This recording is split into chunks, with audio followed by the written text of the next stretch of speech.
दुनिया की सबसे ऊंची इमारत बुर्ज खलीफा पर 12,000 वर्कर्स एक साथ काम करते थे। इस बिल्डिंग में 24,000 ग्लास पैनल्स लगाए गए हैं, लेकिन क्या आपको पता है कि उनका वजन 35 A380 एयरक्राफ्ट के बराबर है।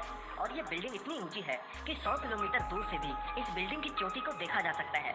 और क्या आपको पता है कि जो इस बिल्डिंग पर एड्स लगाई जाती हैं वो काफी महंगी होती हैं। उस पर सिर्फ 3 मिनट की एड लगाने के लिए 50 लाख रुपए का खर्च आता है। ये तो थी बुर्ज खलीफा की कुछ इंटरेस्टिंग बातें, लेकिन अभी आप और भी चौंक जाएंगे जब आप जानेंगे कि आखिर बुर्ज खलीफा को इंजीनियर्स ने बनाया कैसे इस मोटे 350 टन पाइप को ऊपर तक पहुंचाया गया, कैसे बुर्ज खलीफा के ऊपर के 100 डिग्री के टेम्परेचर को कम किया गया। जानने के लिए वीडियो को लास्ट तक जरूर देखिए, लेकिन उससे पहले अगर आपने हमारे चैनल को सब्सक्राइब नहीं किया तो इस चैनल को जरूर सब्सक्राइब कीजिए। 2716 फीट ऊंची बादलों को फाड़ कर निकलने वाली इस इमारत पर $1.5 बिलियन का खर्चा आया था, यानी कि करीब 11,000 करोड़ रुपए।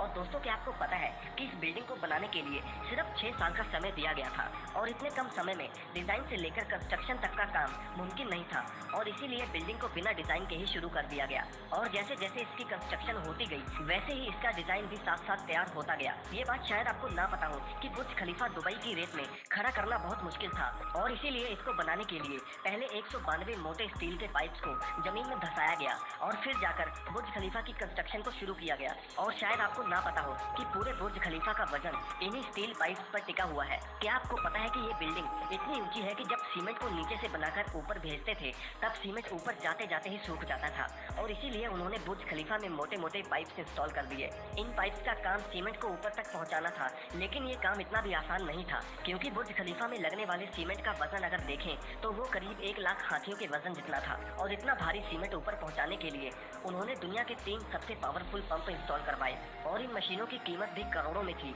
इसके अलावा जब बुर्ज खलीफा का कंस्ट्रक्शन कंप्लीट हो गया तब इस पर बारी आई ग्लास पैनल लगाने की, और बुर्ज खलीफा पर 24,000 ग्लास पैनल लगने थे। जब ग्लास पैनल्स लगाए गए तब बुर्ज खलीफा के अंदर का टेम्परेचर 100 डिग्री के करीब पहुंच गया, जहां पर कोई भी इंसान 10 सेकंड से ऊपर नहीं खड़ा रह सकता था, और इसको ठंडा करने में 10 गुना ज्यादा बिजली की खपत आती।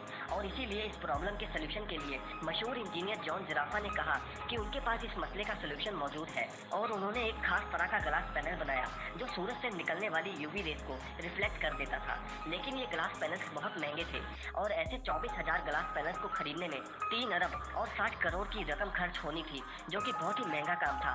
इसीलिए एक पूरी फैक्ट्री बनाई गई जिसमें सिर्फ यही ग्लास पैनल्स बनाए गए, और सिर्फ 4 महीनों में ही ये सारे ग्लास पैनल्स बनके तैयार हो गए। अब सारी कंस्ट्रक्शन तो कंप्लीट हो गई, लेकिन क्या आपने सोचा है कि आखिर जो ऊपर का स्टील पाइप को लगाया गया है उसे ऊपर कैसे रखा गया? वैसे आपको बता दूं कि वो पाइप नीचे से दिखने में छोटा है, लेकिन उसकी लंबाई 136 मीटर है, और वो 350 टन का है। दुनिया में ऐसी कोई भी मशीन नहीं थी कि वो इतने भारी पाइप को बादलों से भी ऊपर जाकर बुर्ज खलीफा के शिखर पर रख सके, और इसीलिए इंजीनियर्स ने ये सलाह दी कि वो इस पाइप को छोटे छोटे टुकड़ों में ऊपर लेकर जाएं, और इस तरह उन पाइप्स के टुकड़ों को अंदर ले जाकर असेंबल किया गया। अब पूरा बुर्ज खलीफा कंप्लीट तो हो गया था, लेकिन सालों की कंस्ट्रक्शन की वजह से वो पूरा मिट्टी से भरा पड़ा था, और अभी सबसे बड़ा काम था इसको बाहर से पॉलिश करने का। इंजीनियर्स को इसका कोई भी सोल्यूशन नहीं समझ